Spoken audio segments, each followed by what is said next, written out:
The flickering of a flame can evoke so many sensations and atmospheres.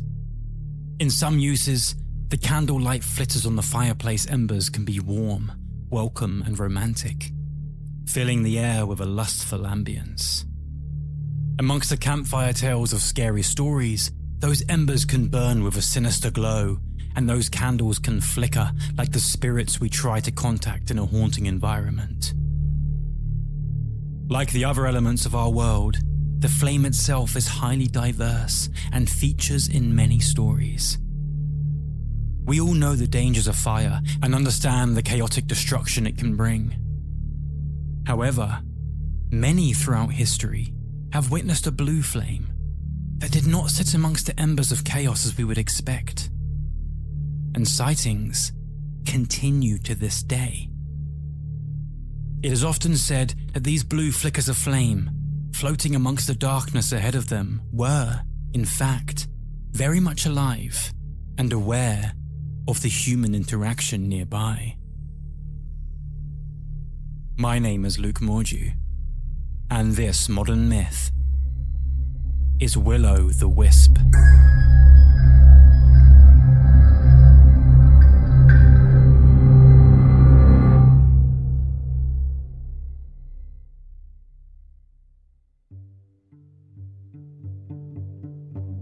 The Willow the Wisp has existed amongst tales for hundreds of years, living amongst the realms of European folklore since the 14th century at least. They remained in the zeitgeist due to the number of sightings and just how prolific they are in many locations worldwide. They appear as ghostly light, often seen by travellers at night, most commonly over England, Northern Europe, and Australia's bogs, swamps and marshes. The ethereal, elusive beings are as mysterious as they are mesmerizing, with different theories, beliefs and agendas living amongst their blue glow depending on whereabouts you are in the world. Some believe them to be nothing more than fascinating yet fully understood atmospheric scientific phenomena. Others believe them to be fairies. Some understand them to be spirits of those past, whilst others believe them to be their own small, fiery species. Small blue flames hovering a few feet above the ground, the Willow the Wisp have been described as surprisingly cold to the touch, with a lack of flickering amongst the flame that emits that famous, enchanting glow. They are understood to live amongst dangerous places in the countryside, often marshlands, swamps and bogs, where their mystical blue glow would lead reckless travellers to two very different outcomes, depending on who's telling the story. These strange creatures are said to have led travellers to hidden treasures that would change their fortune for years to come, whilst others have been noted to lure travellers away from the safety of the path ahead, leading them straight to their graves. They are tricksters living between the lands of our plane and the mystical world of spirits and otherworldly beings. Over time, stories would spread and be shared widely of the treacherous blue flames with no logical explanation for their existence or agendas. One of the many tales of the creatures tells the story of a peasant making his way through the countryside, watching the sun setting in the distance. The sky was turning to a navy in the west, with the east already disappearing into the night. The peasant was making his way home after working away to try and make some money to feed his poor family. The darkness was, of course, concerning, although this man had walked home in the shadow of the night a few times before in similar situations. He knew the way well, just as long as he remained on the track of the path he had travelled down so many times before.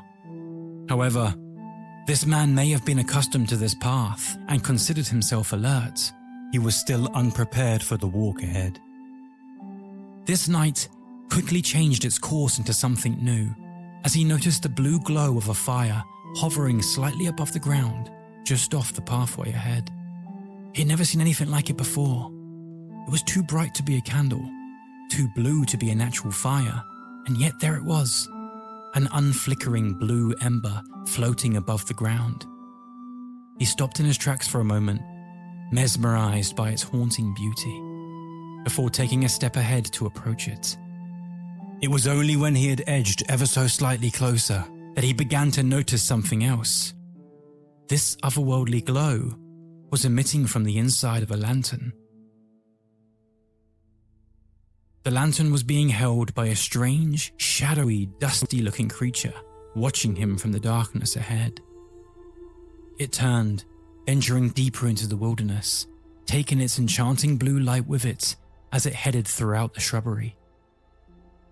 The man, feeling an instant need to see more, filled with a sudden obsession with the ethereal glow, had begun to follow, as if its cold embers had hypnotized the traveler into a trance-like state, so much so that the man had not even considered that he had, in fact, just walked several miles simply strolling behind the blue flame as he studied it. Finally, the mysterious creature stopped in its tracks and turned to the man again. He snapped out of his trance, confused about where he had been led. He looked down and noticed that he was now standing at the edge of a large chasm, a vicious stream of water splashing its way through the rocks below in its violent current. With this, the creature smiled and blew out the blue light in its lantern, cackling with a menacing laugh. The man was engulfed by the night's darkness, miles from home, lost, and on the literal edge of death.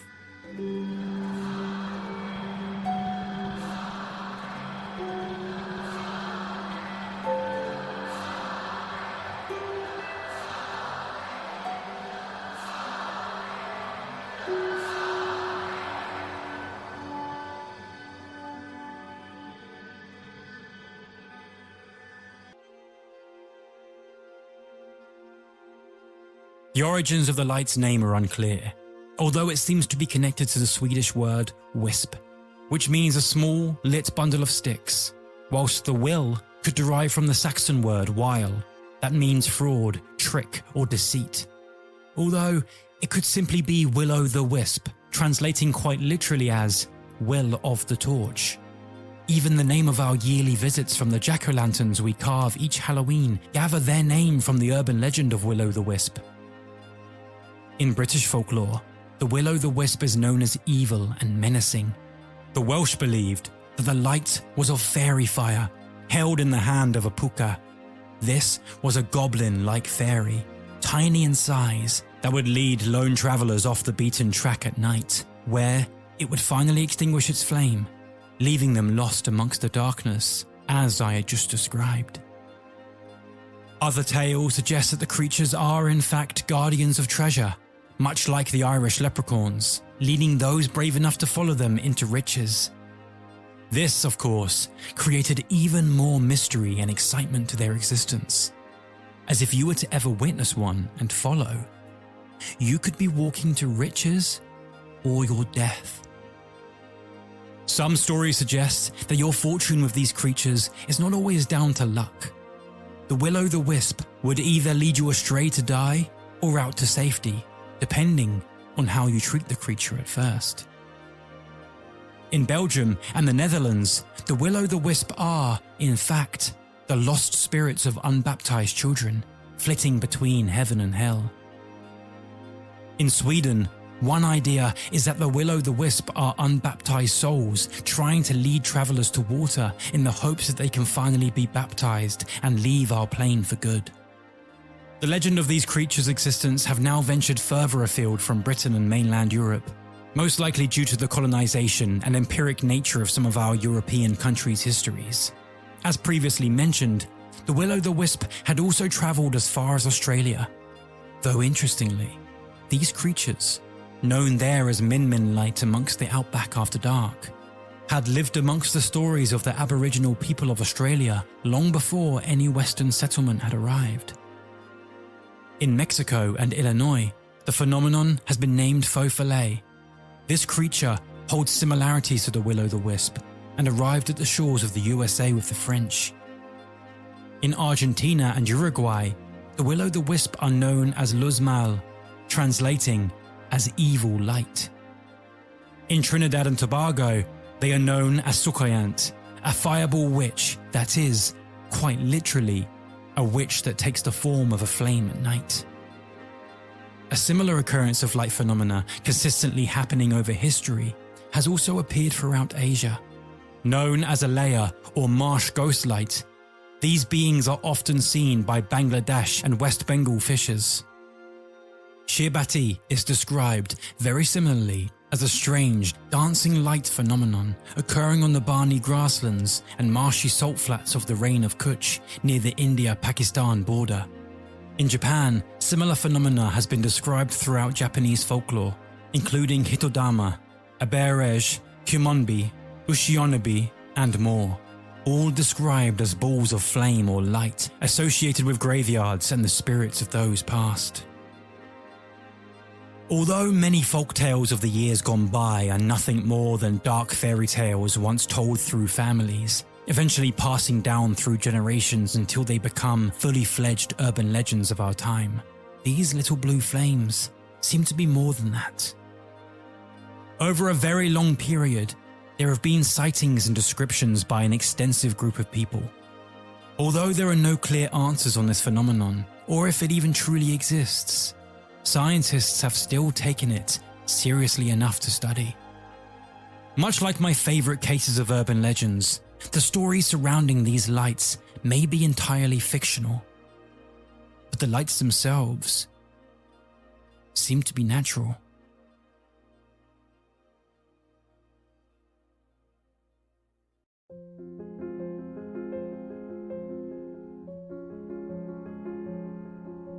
In modern science, it is widely accepted, although not wholly confirmed, that the phenomena of the will-o'-the-wisp are caused by the oxidation of phosphine, diphosphate, and methane.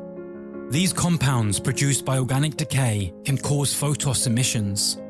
Since phosphine and diphosphate mixtures are known to combust in contact with the oxygen in the air spontaneously, only small quantities would be needed to ignite the much more abundant methane to create ephemeral flames. Phosphine also produces phosphorus pentoxide as a byproduct, which forms phosphoric acid upon contact with water vapor, which may be an explanation and further confirmation of the vicious moisture that is documented as being described amongst the will-o'-the-wisp. The first recorded mention of the will-o'-the-wisp appeared as far back as the year 1340, when Dafydd ap Gwilym, translated as W. Sykes, noted, "There was in every hollow 100 wry-mouthed wisps." He referred to the phenomenon in Welsh as Canwyll Corff, literally translating as corpse candle. Since then, the wisps of blue flame have survived through tales and folklore. In more recent years venturing into literature, it was used as a metaphor in John Milton's Paradise Lost. Satan is compared to a will-o'-the-wisp when he leads Eve to the tree of knowledge of good and evil. Two wisps appear in Johann Wolfgang von Goethe's fairy tale, The Green Snake and the Beautiful Lily, in 1795. Emily Dickinson's Those Dying Then, a poem about the absence of God and the abdication of belief, closes with the line, "Better an ignus fatuus than no illum at all," with ignus fatuus being another name for the will-o'-the-wisp in its Latin origins. They are mentioned in Charlotte Bronte's Jane Eyre. They also make an appearance in the opening chapter of Bram Stoker's Dracula. They are featured amongst the dead marshes outside of Mordor in J.R.R. Tolkien's work, The Lord of the Rings, where Smeagol warns Sam and Frodo to not follow the lights, for if they do, they will keep the dead company and have little candles of their own. The Hinky Punk, a name for the will-o'-the-wisp in the southwest of England, has achieved fame as a magical beast in J.K. Rowling's Harry Potter series. It also appeared in the children's fantasy series, The Spiderwick Chronicles, where the will-o'-the-wisps are described as fat fireflies that lead travellers astray, as well as prominent appearances in Pixar's Brave. This small phenomenon has lived on our shores and afar for many years, still living amongst us today in stories. Perhaps we will one day have a clear answer on a scientific phenomenon behind their existence, and perhaps we will find a connection to the narratives around the world.